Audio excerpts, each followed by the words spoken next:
रामायण क्या है? एक रात की बात है। माता कौशल्या जी को सोते में अपने महल की छत पर किसी के चलने की आहट सुनाई दी। नींद खुल गई। पूछा कौन है? मालूम पड़ा श्रुतकीर्ति जी, सबसे छोटी बहू, शत्रुघ्न जी की पत्नी। माता कौशल्या जी ने उन्हें नीचे बुलाया। माता कौशल्या जी ने पूछा, श्रुति, इतनी रात को अकेली छत पर क्या कर रही हो बेटी? क्या नींद नहीं आ रही? शत्रुघ्न कहाँ है? श्रुति कीर्ति की आंखें भर आईं, माँ की छाती से चिपटी, गोद में सिमट गई। बोली, माँ, उन्हें तो देखे हुए 13 वर्ष हो गए। तुरंत आवाज लगाई। सेवक दौड़े आए। आधी रात ही पालकी तैयार हुई। आज शत्रुघ्न जी की खोज होगी। माँ चली। आपको मालूम है शत्रुघ्न जी कहाँ मिले? अयोध्या जी के जिस दरवाजे के बाहर भरत जी नंदीग्राम में तपस्वी होकर रहते हैं, उसी दरवाजे के भीतर एक पत्थर की शिला है। उसी शिला पर अपनी बाह का तकिया बनाकर लेटे मिले। माँ सिरहाने बैठ गई, बालों में हाथ फिराया तो शत्रुघ्न जी ने आंखें खोली। माँ, चरणों में गिरे। माँ, आपने क्यों कष्ट किया? मुझे बुलवा लिया होता। माँ बोले, माँ, भैया राम जी पिताजी की आज्ञा से वन चले गए। भैया लक्ष्मण जी उनके पीछे चले गए। भैया भरत जी भी नंदीग्राम में हैं। क्या ये महल, ये रथ, ये राजसी वस्त्र विधाता ने मेरे ही लिए बनाए हैं? माता कौशल्या जी निरुत्तर रह गई। देखो क्या है ये राम कथा। ये भोग की नहीं, त्याग की कथा है। यहाँ त्याग की ही प्रतियोगिता चल रही है और सभी प्रथम है, कोई पीछे नहीं रहा। चारों भाइयों का प्रेम और त्याग एक दूसरे के प्रति अद्भुत, अभिनव और अलौकिक है। रामायण जीवन जीने की सबसे उत्तम शिक्षा देती है। भगवान राम को 14 वर्ष का वनवास हुआ तो उनकी पत्नी सीता मैया ने भी सहर्ष वनवास स्वीकार कर लिया।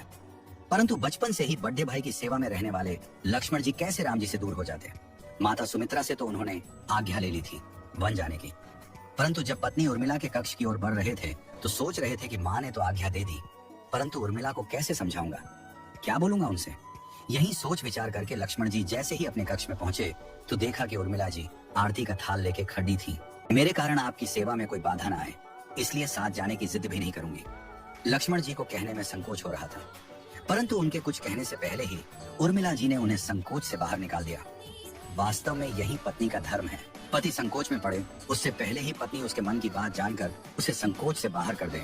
लक्ष्मण जी चले गए, परंतु 14 वर्ष तक उर्मिला ने एक तपस्विनी की भांति कठोर तप किया। वन में प्रभु श्री राम माता सीता की सेवा में लक्ष्मण जी कभी सोए नहीं, परंतु उर्मिला ने भी अपने महलों के द्वार कभी बंद नहीं किए और सारी रात जाग जाग कर उस दीपक की लौ को बुझने नहीं दिया।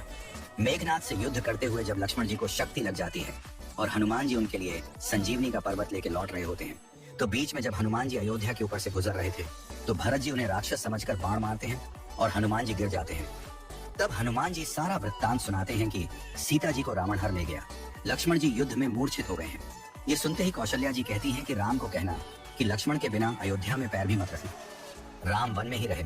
माता सुमित्रा कहती हैं कि राम से कहना कि कोई बात नहीं, अभी शत्रुघ्न है, मैं उसे भेज दूंगी। मेरे दोनों पुत्र राम सेवा के लिए ही तो जन्मे हैं। माताओं का प्रेम देखकर हनुमान जी की आंखों से अश्रुधारा बह रही थी, परंतु जब उन्होंने उर्मिला जी को देखा तो सोचने लगे कि ये क्यों एकदम शांत और प्रसन्न खड़ी हैं? क्या इन्हें अपनी पति के प्राणों की कोई चिंता नहीं? हनुमान जी पूछते हैं, देवी, आपकी प्रसन्नता का कारण क्या है? आपके पति के प्राण संकट में हैं। सूर्य उदित होते ही सूर्य कुल का दीपक बुझ जाएगा। उर्मिला जी का उत्तर सुनकर तीनों लोगों का कोई भी प्राणी उनकी वंदना किए बिना नहीं रह पाएगा। उर्मिला बोली, मेरा दीपक संकट में नहीं है, वो बुझ ही नहीं सकता। रही सूर्योदय की बात, तो आप चाहें तो कुछ दिन अयोध्या में विश्राम कर लीजिए, क्योंकि आपके वहां पहुंचे बिना सूर्य उदित हो ही नहीं सकता। आपने कहा कि प्रभु श्री राम मेरे पति को अपनी गोद में लेकर बैठे हैं। जो योगेश्वर प्रभु श्री राम की गोदी में लेटा हो, काल उसे छू भी नहीं सकता। यह तो वो दोनों लीला कर रहे हैं। मेरे पति जब से बन गए हैं तब से सोए नहीं हैं। उन्होंने न सोने का प्रण लिया था, इसलिए वे थोड़ी देर विश्राम कर रहे हैं, और जब भगवान की गोद मिल गई तो थोड़ा विश्राम ज्यादा हो गया। वे उठ जाएंगे। और शक्ति मेरे पति को लगी ही नहीं, शक्ति तो प्रभु श्री राम जी को लगी है। मेरे पति की हर श्वास में राम है, हर धड़कन में राम, उनके रोम रोम में राम है, उनके खून की बूंद बूंद में राम है। और जब उनके शरीर और आत्मा में ही सिर्फ राम है तो शक्ति राम जी को ही लगी, दर्द राम जी को ही हो रहा। इसलिए हनुमान जी, आप निश्चिंत होके जाएं, सूर्य उदित नहीं होगा। राम राज्य की नींव जनक जी की बेटियां ही थी, कभी सीता तो कभी उर्मिला। भगवान राम ने तो केवल राम राज्य का कलश स्थापित किया, परंतु वास्तव में राम राज्य इन सब के प्रेम, त्याग, समर्पण और बलिदान से ही आया। जिस मनुष्य में प्रेम, त्याग, समर्पण की भावना हो, उस मनुष्य में राम ही बसता है। कभी समय मिले तो अपने वेद, पुराण, गीता, रामायण को पढ़ने और समझने का प्रयास कीजिएगा। जीवन को एक अलग नजरिए से देखने और जीने का स्वर मिलेगा। लक्ष्मण सा भाई हो, कौशल्या माई हो, स्वामी तुम जैसा मेरा रघुराय हो, नगरी हो अयोध्या सी, रघुकुल सा घराना हो, चरण हो राघव के जहाँ मेरा ठिकाना हो त्याग भरत जैसा, सीता सी नारी हो, लव कुश के जैसी संतान हमारी हो, श्रद्धा हो श्रवण जैसी, सबरी सी भक्ति हो, हनुमत के जैसी निष्ठा और शक्ति हो। ये रामायण है, पुण्य कथा श्री राम की। जय जय श्री राम।